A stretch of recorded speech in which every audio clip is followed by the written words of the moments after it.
Welcome to this lecture number 16 of the NPTEL course in fluid mechanics for chemical engineering undergraduate students. Today we are going to discuss the integral energy balance, and we started this discussion very briefly in the last lecture. And as I told you in the last lecture, all the fundamental integral balances in fluid mechanics, namely mass, momentum, energy, they rest on a fundamental physical principle. For example, the integral mass balance came out as a consequence of the principle of conservation of mass, and the integral momentum balance came out as a consequence of the Newton's second law of motion. Okay. Now, we are ready to discuss the integral energy balance, and the fundamental principle that helps us to derive the integral energy balance is the first law of thermodynamics. Okay. The first law of thermodynamics is essentially a generalization of the notion of energy, okay, to systems such as fluids.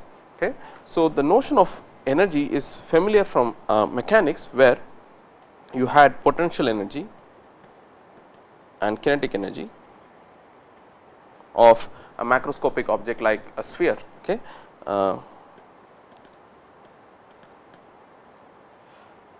So, for example, you could say that a sphere is at rest, okay, if it is on top of a table, let us say, and gravity is this acting like this. This is the ground level. Okay. Now, you can tip over the sphere, and the sphere acquires, it moves, and the motion, the energy associated by virtue of its motion is half mv squared, where m is the mass and v is the velocity.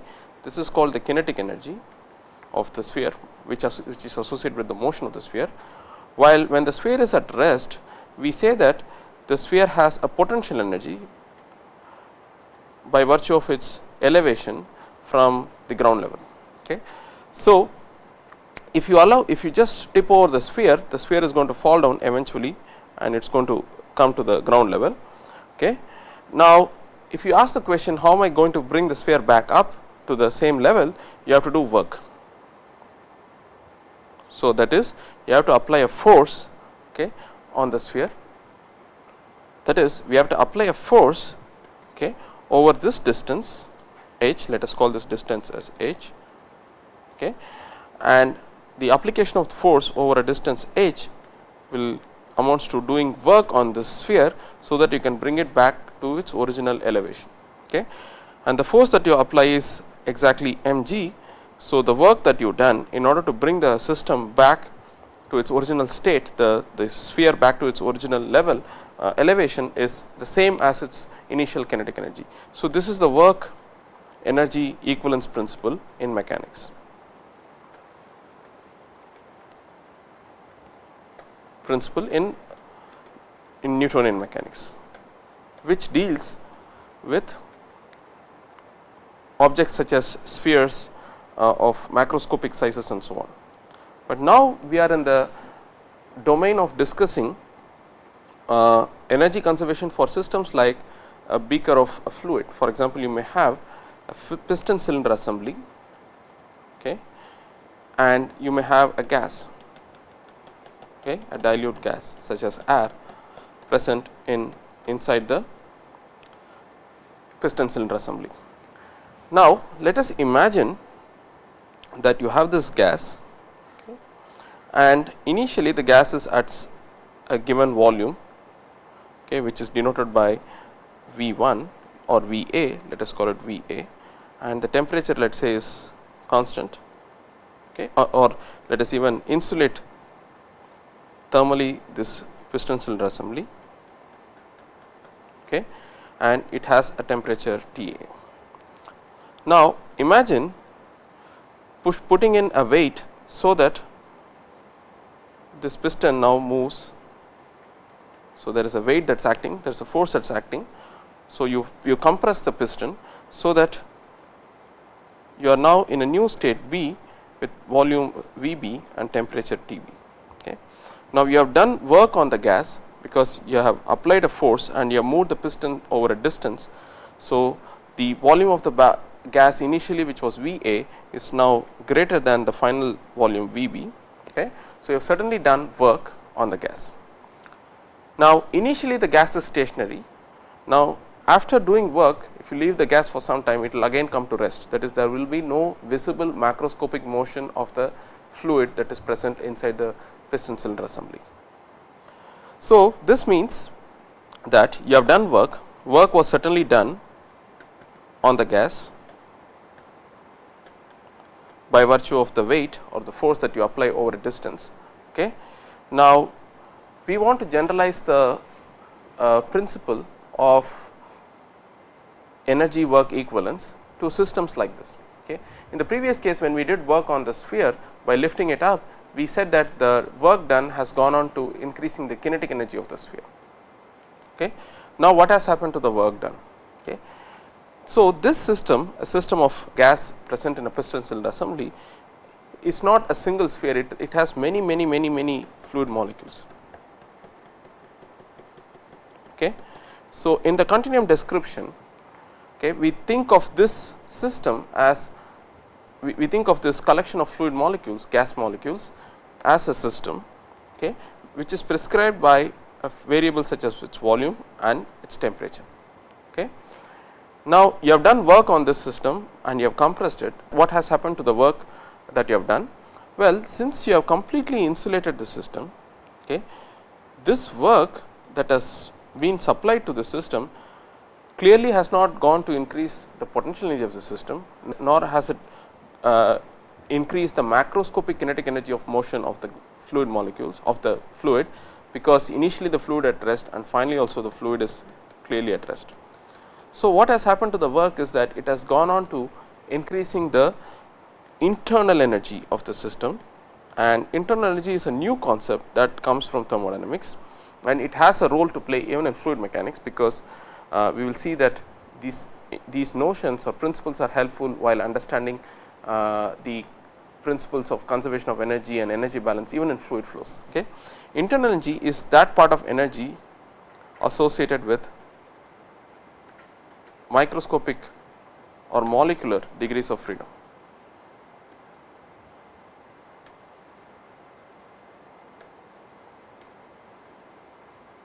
Okay. So, what has happened is that when you do work, initially the gas is at a temperature T(A). Now, from elementary kinetic theory that you may be aware from physical chemistry or some physics courses earlier, you know that the temperature of a gas is related to the average kinetic energy of motion of the molecules. Okay. A gas is of course comprised ultimately of molecules, and these molecules are always in constant motion, even though on an average the gas appears stationary or static, but microscopically at a molecular level all the molecules are moving at a very high velocity, and the temperature is a measure of the average kinetic energy of motion of the molecules. When you apply a force over a distance, thereby doing work on the piston, you are compressing the gas, and the work that you have done has gone on to increase the average kinetic energy of motion of the molecules, and therefore, it has gone on to increase the temperature. Okay. So, this energy of motion, kinetic energy of motion associated with molecular degrees of freedom is essentially characterized as the internal energy, that is the energy that is internal to the fluid, that does not manifest in macroscopic senses such as potential energy or kinetic energy, but it is actually a characteristic of the molecules that comprise the fluid, is called the internal energy. So, what we have said so far is that when you have an insulated container, when you do work on a gas by placing a weight, the work that you do has increased the internal energy of the system, because clearly the gravitational potential energy has not changed, nor has the kinetic energy changed, because the gas is stationary macroscopically speaking, there is no visible bulk motion of the molecules. So, internal energy, work done can change internal energy. This is an experimental fact of the molecules of the gas. Okay. Now, is this the only way to change internal energy? Okay. The answer is no. We can also change internal energy through an entirely different route. Okay.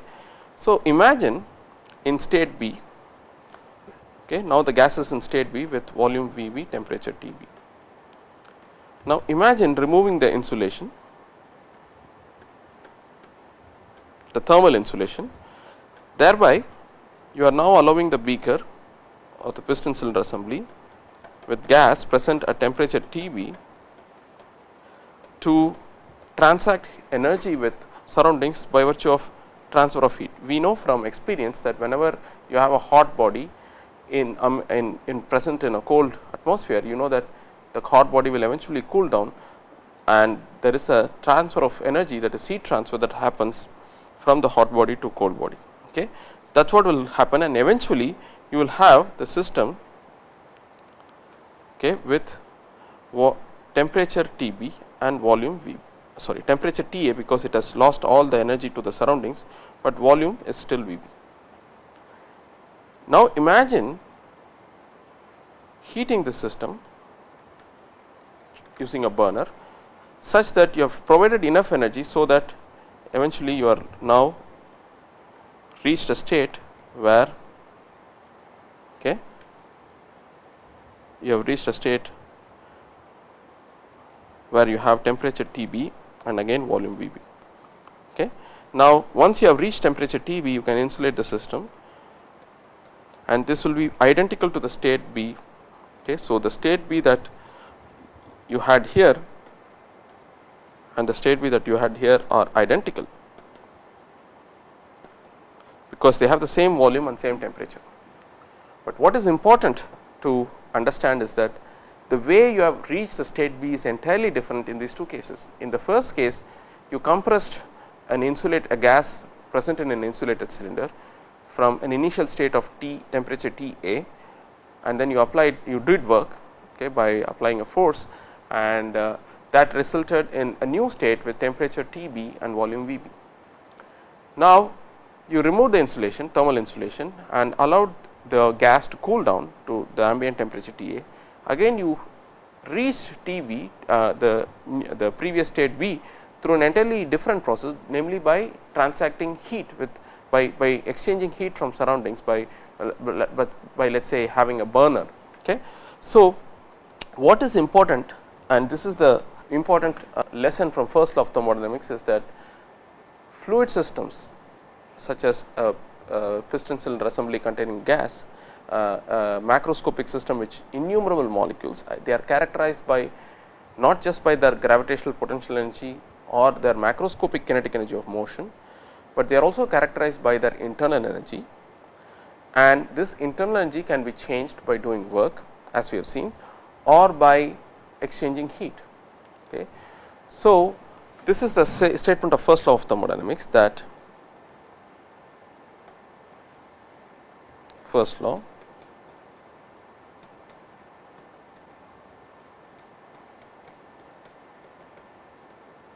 thermodynamics,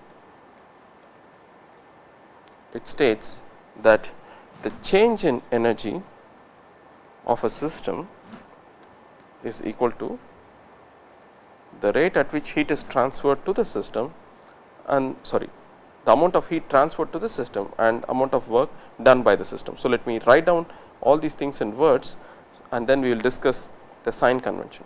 Okay. So this is change in total energy of the system is equal to amount of heat transferred to the system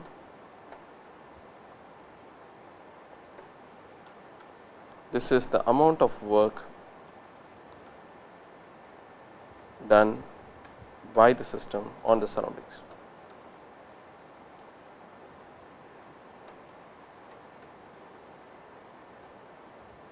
Okay. Let us understand the implication of this equation from the example that we just did. Initially we said that, so let me write this equation again, dE is del Q minus del W. In the first case we said that we had a system where you had TA VA and you insulate the system. When you insulate the system, then there is no heat transfer with the surroundings, so del Q is 0. So the change in energy is equal to minus del W. If you do work on the system, then del W is negative. So negative of negative is positive. So the energy increase is positive, that is the system has increased its energy, which is what we said, and it makes intuitive sense as well. Now, if the system does work, okay, so let us imagine another case, again insulated. If the system does work on the surroundings, it is going to lose energy. So, dE will be negative. So, if work done is positive, if delta W is positive, that is system is doing work on the surroundings, then the system will lose its energy. Okay. So, that is the meaning of the sign convention.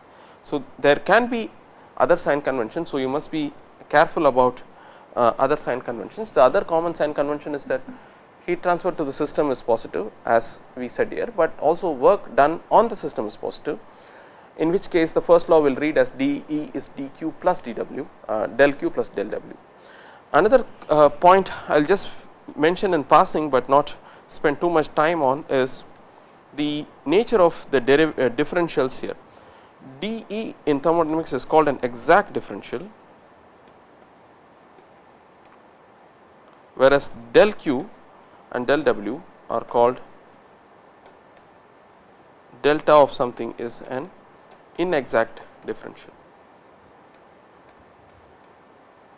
This is because, okay, these quantities such as work and heat, they are not functions of, the amount of work that you transact depends on the path, the way in which you go from state 1 to state 2, okay, whereas the energy is a function only of the initial and final states.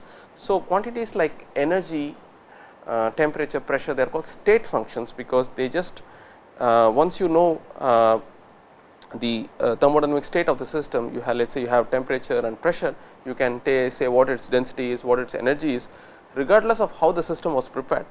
Okay. It is independent of the history of the process by which you have reached that particular state. So, quantities such as energy, pressure, temperature, they are called state functions in thermodynamics. Okay.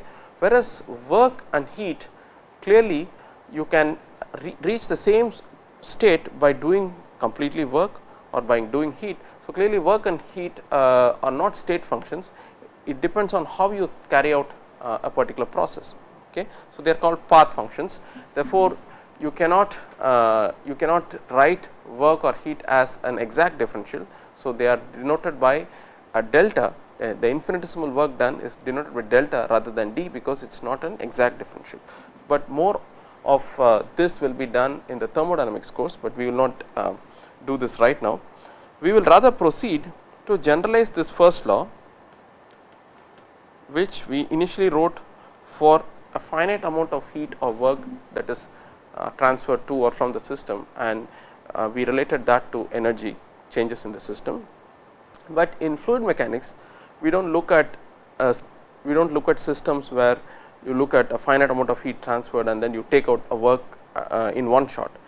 Things happen continuously in many engineering operations.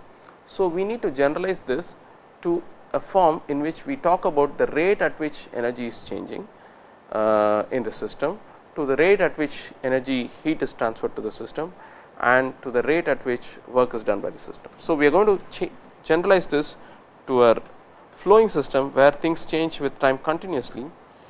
So, the rate of change of total energy of the system is equal to the rate at which heat is transferred to the system minus the rate at which work is done by the system. So, Q dot is the rate at which heat is transferred to the system, and W dot is rate at which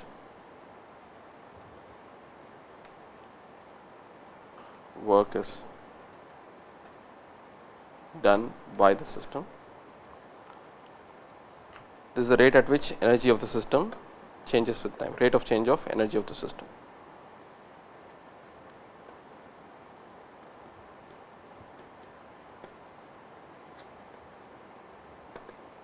Okay. Now, what is the energy of the system? The energy of the system, of course, comprises of the internal energy plus potential energy, macroscopic potential energy by virtue of its elevation with respect to a datum or a ground level, plus macroscopic kinetic energy.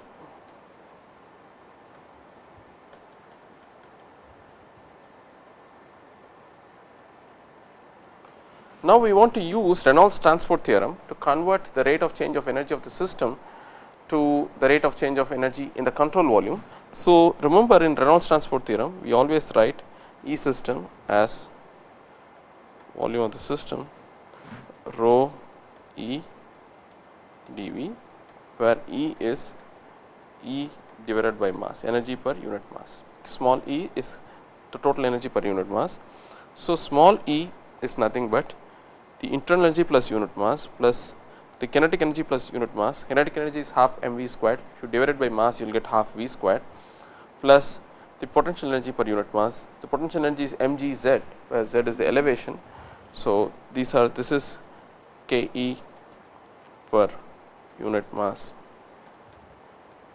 This is potential energy per unit mass. Okay. So, this is, and v square is the magnitude square of the magnitude of the velocity is given by the vector velocity v dot v. Okay.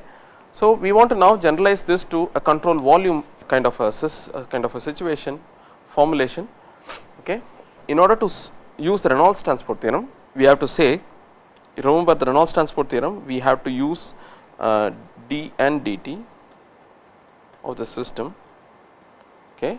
So, this is nothing but d dt, this is the Reynolds transport theorem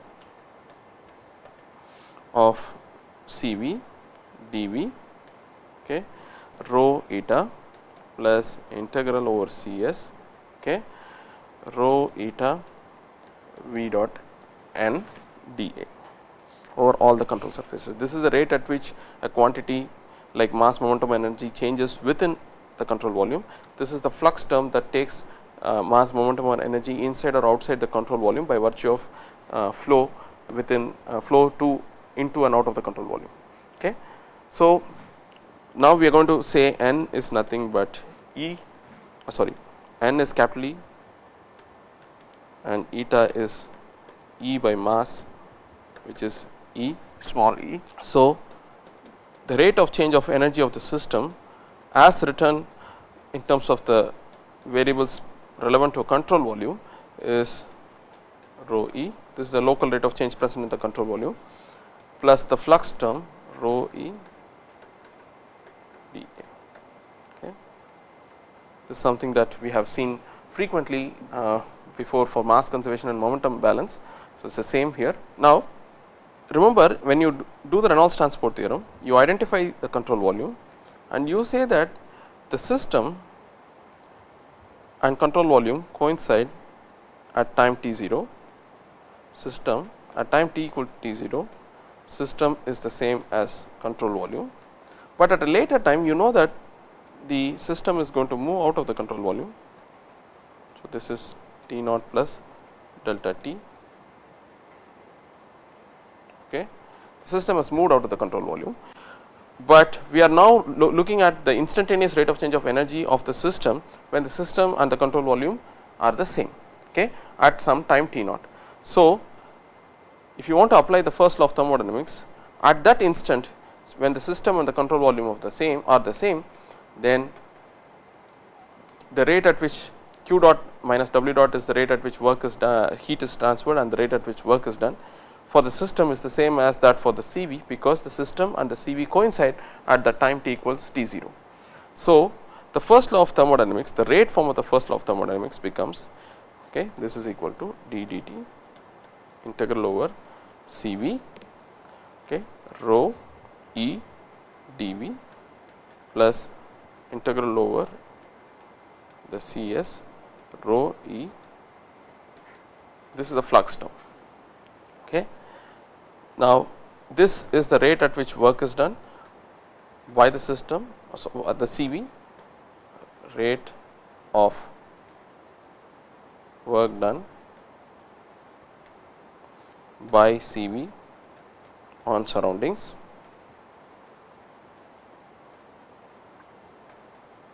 rate at which heat is transferred to the CV. So, this key thing is you should notice this is by CV on surroundings, this is to CV on surroundings. This is very important when we do the problems in energy, using energy balance. Now, that completes the statement, the formal statement of the energy balance, but now of course, we have to sort of write this in terms of many contexts that are relevant to fluid flow. Okay. So, first is what is the rate at which work is done by CV. Okay. What is the rate at which work is done by CV on the surroundings? Okay. That is positive when work is done by the CV on surroundings. When work is done on the CV, it becomes negative. What are the various types of work? Okay. So, in order to understand and appreciate this, let us imagine a typical process that will happen in many fluid flow equipments. Okay. So, let me draw a container in which fluid is coming in and going out, and there may be a shaft,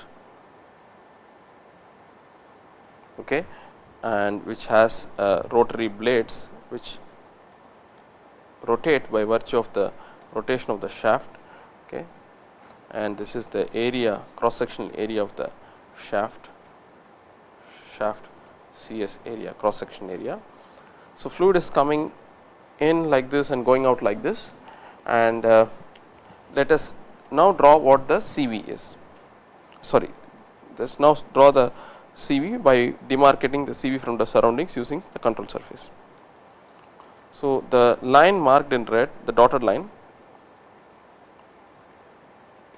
is my control surface, and whatever is presenting whatever is present inside is my control volume. Fluid is continuously coming in and going out. Okay. Now, what are the various types of work? So, there is an area here where the control surface is cutting across, where fluid is flowing in, that let us call that area AF, where the flow is happening. The rest of the area let us call it AI, and of course, this area where the control surface is cutting across the shaft which is rotating is AS. These are the three different types of areas that we can distinguish. So, the rate at which work is done is due to various reasons, work done by the shaft work. So, whenever you have a shaft that is rotating, okay, and when the CV is cutting across the shaft, there is a stress on the solid surface and there is a force therefore, and since there is the shaft is also rotating, that means that there is a force that acts with a velocity, okay, and therefore, there is a work done, okay, because of this rotation of the shaft. Okay. If the shaft rotates and does work on the CV, that becomes negative. On the other hand, if the CV rotates the shaft and therefore, the work is done by the CV on the surroundings, delivering useful work to the surrounding, then it becomes a positive quantity as per our convention. Now, the rate at which work is done by normal forces on the CV, on the CS, that is control surface, the rate at which work is done by shear forces, and if there are other contributions, the rate at which work is done by other reasons. Okay. Now, remember one important fact is that a force does work only if the element on which it acts moves in the direction of force.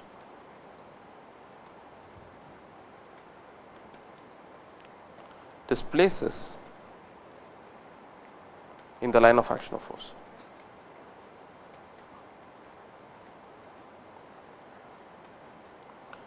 What this means is that if you look at, there could be fluid flow here, by virtue of which there could be a stress here due to this fluid flow, but this control surface is stationary, it is a rigid stationary boundary, okay, in which case there is, even though there is a force acting, there is no motion, therefore, there is no work done. Okay. So, there is no work done on the internal area AI. That is what we try to conclude from this simple idea, that a force does work only if the element over which it acts moves in the line of action of force, okay, it displaces. Okay. So, there is no work done in AI, the internal area. Okay. Now, if you look at the shaft work, if you look at AS, okay, then there will be a stress. I am just sort of, so this is the CS that is cutting. There will be a stress in the solid surface over which the control surface is cutting across, okay, and therefore, there is a shear stress and there is an associated motion, a rotatory motion. So, there are forces associated with, there is work rate at which work is done either by the system on the surroundings or by the surroundings on the system whenever the control surface cuts across a rotating shaft. So, there is a rate at which work is done and that is called the shaft work. Okay. So, that shaft work is what is denoted as W dot S or W dot shaft. Okay. This is because of the rotating shafts which may either deliver work to the system or which may take work away from the system. Okay. So, work output from the CV is considered positive. This is an example of a turbine which delivers work, okay, and work input to the CV is negative. It is an example of a pump where you have to expend external energy, okay, to increase the pressure head of a fluid. Okay. Now, the shaft work, and then you have work done by normal and shear stresses. So, we look at this case by case, work done by normal and shear stresses. Okay. So, the rate at which, so work done is simply F dot ds. Okay. The rate at which work done is del dw del t, limit del t going to 0 is nothing but F dot v. So, let me denote all vectors with an underscore F dot v. Okay. So, F is nothing but the stress vector that is acting on the surface dotted with v, but you have to integrate it over the entire control surface, okay, where there is flow as well as there is motion. So, remember that there is a work done only if there is a motion on the motion of the element on which stresses are acting in the line of action of the force, as we have been repeating. Okay. Now, sigma is nothing but sigma normal, which is in the direction of the unit normal, plus sigma tangential or shear, which is in the direction perpendicular to the normal. Okay.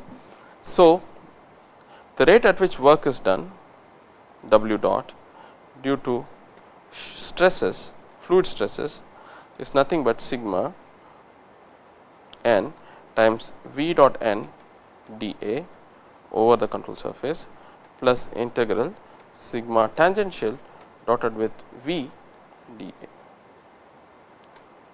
Okay. Now, this is the normal rate at which work is done by normal component to the stresses. This is the rate at which work is done by shear or tangential component to the stresses. Okay. Now, this is the work done by on the entire control surface. So, this is the work done on the entire control surface by the shear stress. So, work done by the control surface on surroundings is the negative. Okay. So, this is the work done on the CV. So, I am sorry. So, this has to be, this is the work done on the CV by the, okay, this is the work done on the CV. If you want to know what is the work done by the CV on the surroundings, so work done by the CV on the surroundings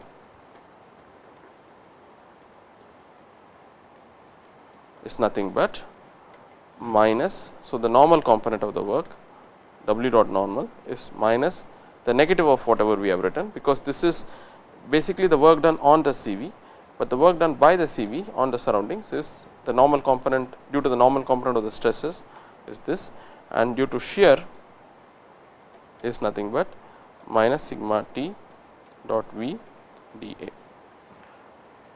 Okay. Now, what are the various components to the shearing forces? there are three types of areas. One is the area over shafts, sigma T dot V. This we already have accounted it as the shaft work. Okay. So, this entire thing is called the shaft work, okay, minus integral sigma T dot V dA over solid surfaces. This is the AI part minus a flow part sigma T dot V dA. Okay. Now, over the entire AI internal area surface, which we just, if you look at the general figure that we drew, in the over the entire internal area surface, velocity is 0 because the fluid is stationary. So, even though there is a stress that is acting, there is no work done because the velocity is identically 0. So, this drops out. This was already taken into account as shaft work, W dot shaft. So, the only thing that is left for us to understand is this. Okay. But imagine that if you have, so where the flow area is where the inlet or outlet is actually present. Okay. This is A flow. So, if velocity is acting like this and the tangential stress act in the direction perpendicular to the velocity, if you choose your control surface such that the velocity is normal to the control surface, okay, then V is perpendicular to the sigma stress, tangential stress. So, V dot sigma T is 0. So, by carefully choosing the control surface, you can actually have the tangential stress on the inlets and exits to be 0. So, we can, by carefully choosing the control surface such that the velocity is normal to the control surface, then the tangential component to the sigma T stress is acting perpendicular to the velocity. So, the stress is acting like this, velocity is perpendicular. So, there is no, the dot product is 0 of these two vectors. So, the shear component to the work, there are three types of areas that we said. One is, let me just draw the internal area, the flow area through which fluid is entering and exiting, and the shaft area which is cutting across the control surface. So, there are three contributions to the shear work. One is due to the shaft work, which we have already separated out, okay, so that we do not have to include. One is due to the work done at the internal areas that we said is 0, because even though there is a stress, there is no velocity. So, sigma T dot V is identically 0. And in the third case, we had the work done at the flow areas, and there it is 0 because the stress and the force and the velocity are orthogonal or perpendicular to each other. So, W dot shear is 0 because we have already taken into account the shaft work separately. Once we understand this, and the normal component to the work is nothing but integral minus integral sigma n. This is the work done by the CV on the surroundings, okay, CS sigma n V dot n dA. This is the work done by rate at which work is done by CV on the surroundings due to the normal component of the stresses. We will see a little later that the normal component to the stress comprises of both a pressure which is acting compressively, if you know. So, sigma n is minus P, because if you take a surface with unit outward normal n, pressure is acting in the direction of minus n. Okay. P, the pressure acts is the direction minus n. Okay. So, sigma n is P, okay, minus P, and then you also have some viscous shear stresses acting in the normal direction. Viscous, let us should not call it shear stresses, viscous normal stresses, but these are usually negligible, they are neglected. So, sigma n is minus P to a good approximation. So, W dot normal is nothing but, if I substitute this here, the two negative signs will cancel out. So, P V dot n dA over the control surface. Okay.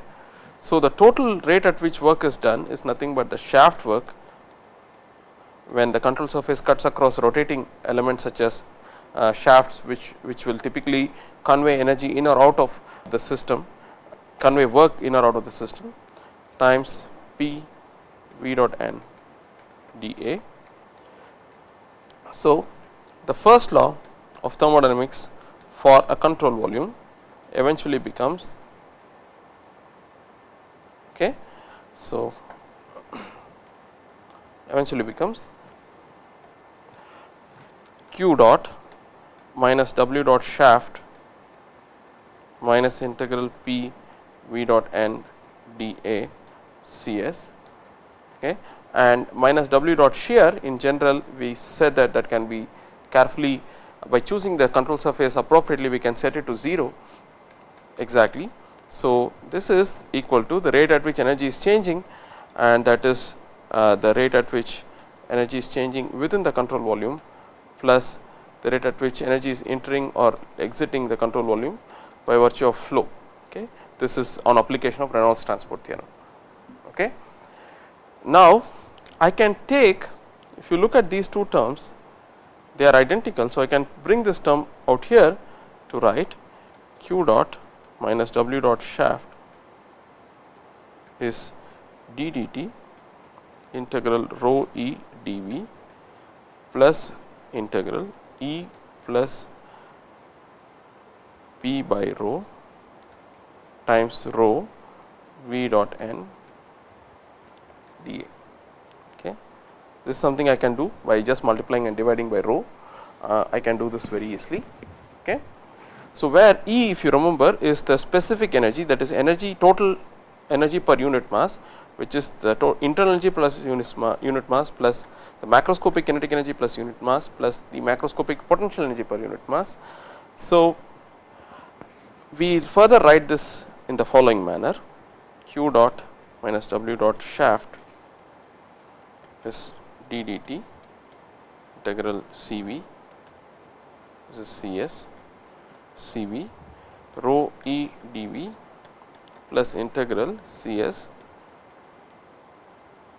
E, I am going to write it as U plus, then I also have a P by rho plus half V squared plus Gz rho V dot n dA. Now, in thermodynamics, this quantity is called the enthalpy per unit mass, specific enthalpy. P plus U plus P by rho is called the specific enthalpy, okay, enthalpy per unit mass of the fluid. Okay. But that is in thermodynamics. Okay. But in fluid mechanics, we normally do not do this for a specific reason. So, I will come to that in a minute. Okay. So, remember that we are choosing the control surface,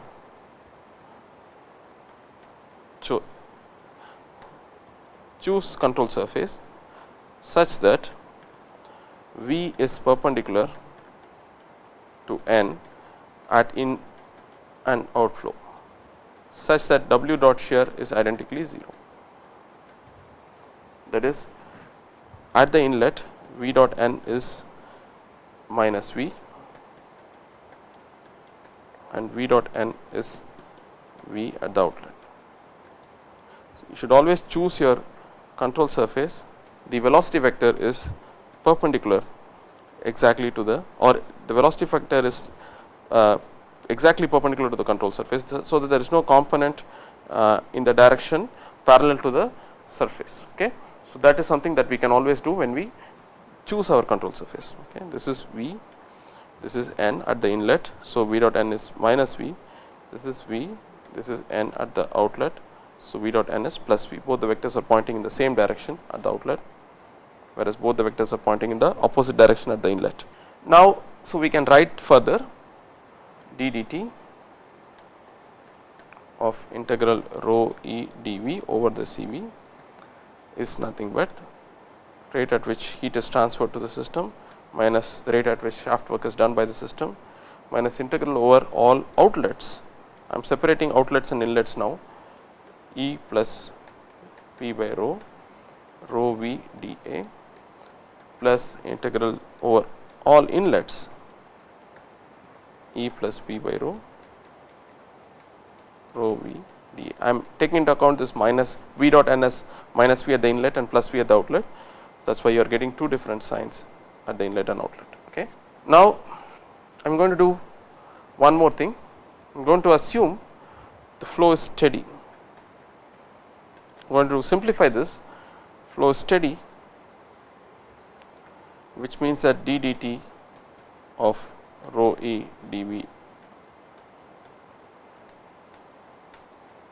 is 0, because nothing changes with respect to time within the control volume.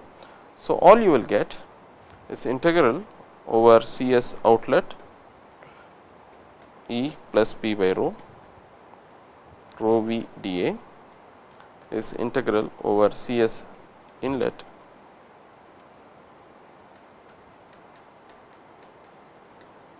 rho V dA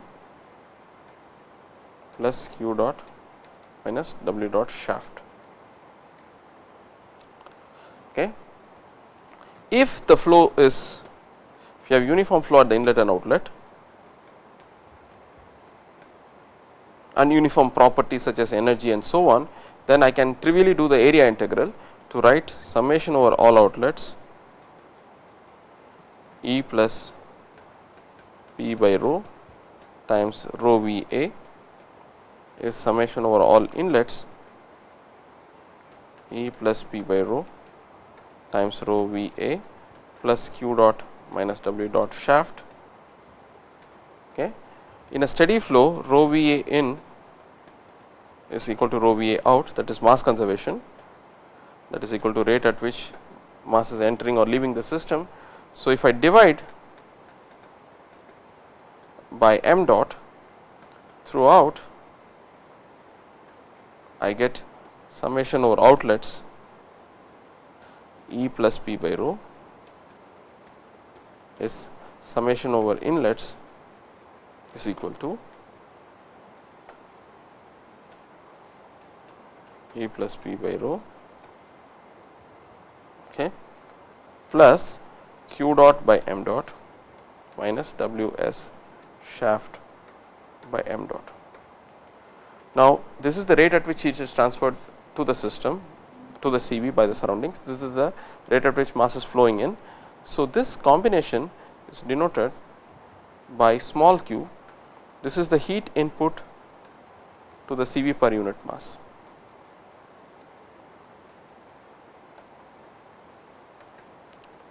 And this is the shaft work output per unit mass.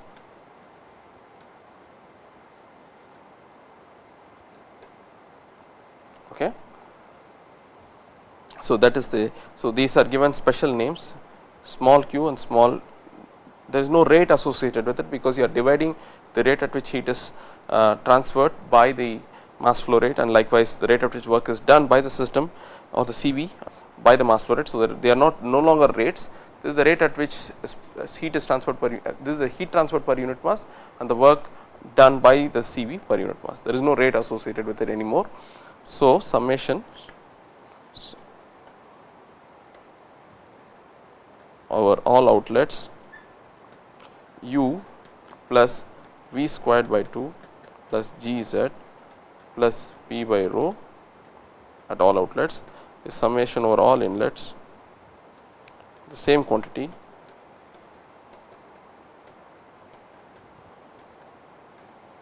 this is at outlet, this is at inlet, plus Q small q minus small ws.